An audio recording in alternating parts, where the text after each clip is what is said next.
Welcome to In the Zone Sports, the afternoon edition on a Hump Day Wednesday, which I still have yet to figure out why people are so excited about Hump Day.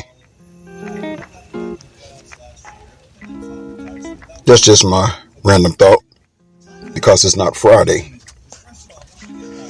Anyway,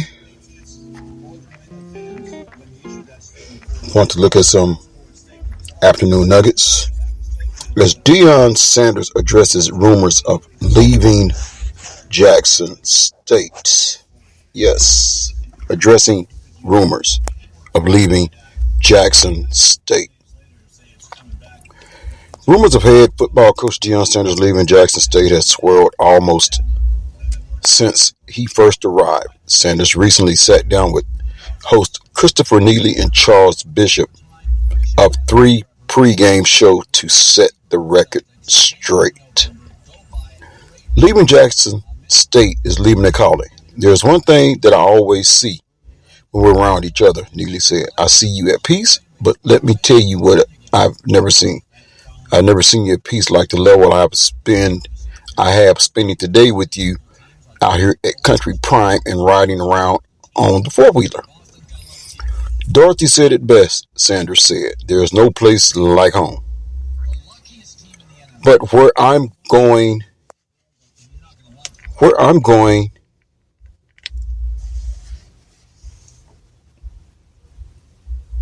with that, coach, is the sacrifice of that peace, Neely said. To do what you're doing for HBCUs, to do what you're doing for coaching at Jackson State, do you ever get to a point where you have to step back and evaluate what you're sacrificing? Sanders' answer was simple. No, he said, because it's a calling, an opportunity to level the playing field. Sanders said he hears the echoes of those questioning his next move. Let me address that, he said. I'm happy where I am. It's a calling where I am. God didn't give me a timetable and say, you got to be there for that long. God told me to go do that. Do what I ask you to do and do it at a high level. Sanders doesn't know the timetable for his coaching career, but his primary concern is his coaching staff. I feel like I have a phenomenal coaching staff, he said. They're coaching their butts off in some type of way. I'm trying to find ways to even compensate them even more because they've outcoached their salaries. Sanders said a coaching job at a school in the Power 5 conference wouldn't change his lifestyle. That don't do nothing for me. I'm good, he said. God has sustained me. I'm good. For this reason, Sanders wants to level the playing field at Jackson State. I'm trying to create ways now to bring in more revenue for us at HBCU so that I can stabilize my guys, he said. That's where I am right now because I don't need them thirsty and hungry. Man, I don't want that. I don't need that. I'm not built like that. Sanders says some of his staff members are people that have been with him for over 20 years. We've been coaching Pee Wee ball all the way up, he said. Those are my dudes. Others are relationships that I've had over 20 years. I want to see them blessed. So that is Sanders addressing some of the rumors of him leaving Jackson State. And of course, yes, he has always been a hot button topic for rumors of him taking the next Power 5 job. There's another article of interest I want to take a look at now.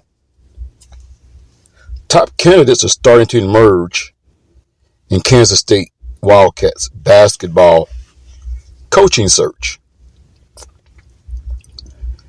It didn't take long for a few candidates to emerge as frontrunners in Kansas State's search for a new men's basketball coach. K-State Athletic Director Gene Taylor has started talking informally to coaches from across the country, and he is expected to narrow his focus with in-person interviews in the coming days, according to sources with knowledge of the hiring process. Expect Jerome Tang to get serious consideration moving forward. A source said there is strong mutual interest between K-State and Baylor's associate head coach, who has been by Scott Drew's side for the past 19 seasons and has helped turn the Bears into a juggernaut. Though he has never before been a head coach at the college level, Tang is thought to be the most coveted assistant of this hiring cycle. He has been linked to other openings in the past, but he's never felt compelled to leave Baylor. Perhaps that changes later this month. His familiarity with K-State and the Big 12 would make him a compelling choice. College basketball reporter Jeff Goodman also reported on Monday that New Mexico State coach Chris Jans and San Francisco coach Todd Golden are in the mix. Jans has connections with the Sunflower State as a former Wichita State assistant. He has guided the Aggies to the NCAA tournament 3 times in the past 5 seasons, including this year as a number 12 seed. But he does come with some baggage, as he was dismissed for inappropriate conduct while coaching at Bowling Green in 2015. Few, if any, had mentioned Golden as a potential candidate before Monday. He was likely recommended to K-State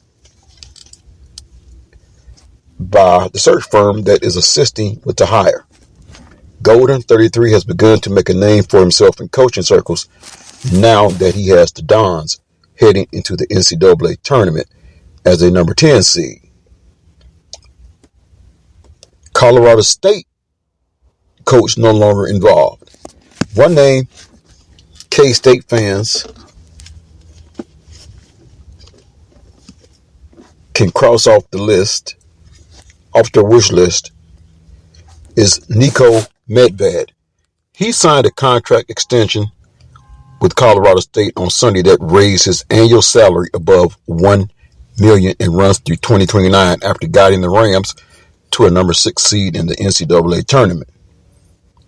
It is also unlikely that Taylor will interview any young assistants for this position. Sources said he would prefer to hire a sitting coach or a veteran associate head coach such as Tang. That would seem to be bad news for candidates such as assistant Eric Pastrana and Oklahoma assistant KT Turner. There hasn't been much buzz about North Texas coach Grant McCaslin or Drake coach Darian DeVries for any job since they were first mentioned as candidates last week. It is unclear if K-State is interested in them. So, the next question is, what about Brad Underwood? One coach K-State is most definitely interested in, Brad Underwood. He is the dream candidate for most fans. Unfortunately, much less is known about his willingness to leave Illinois for his alma mater after signing a contract extension worth $16.7 million in guaranteed money last September.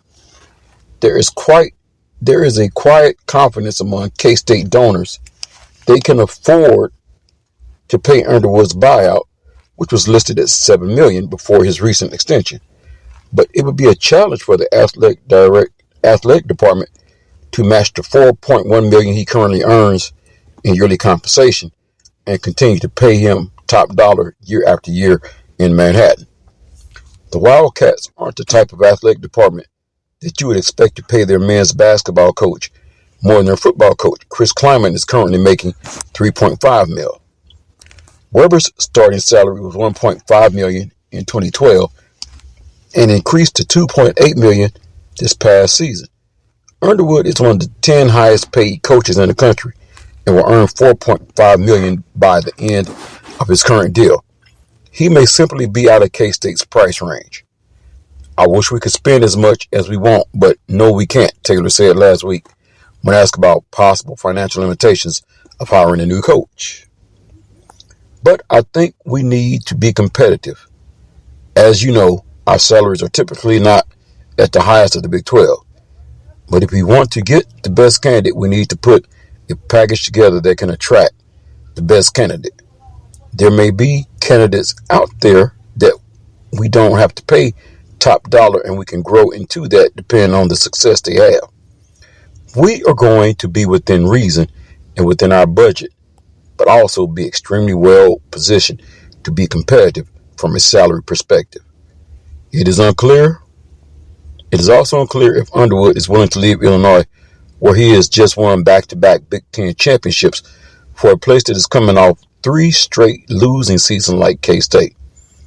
It is reasonable to assume K-State has used back channels to express interest in Underwood, or at least his agent, but he is not currently in a position to speak directly with another school, as Illinois is the number 4 seed in the NCAA tournament. Taylor previously said he wants to move fast with this hire. If Illinois advances to the Sweet 16 or beyond, that could be problematic for his chances. Still, Underwood left the door open for anything when he was asked about the Wildcats on Sunday. I love Illinois, he said. We've got the best fans. I've got a great boss. We've got a top 10 program, and we're winning Big Ten championships. I'm very singular, as you guys know. I can't control what people say and what people think. I'm not worried about that.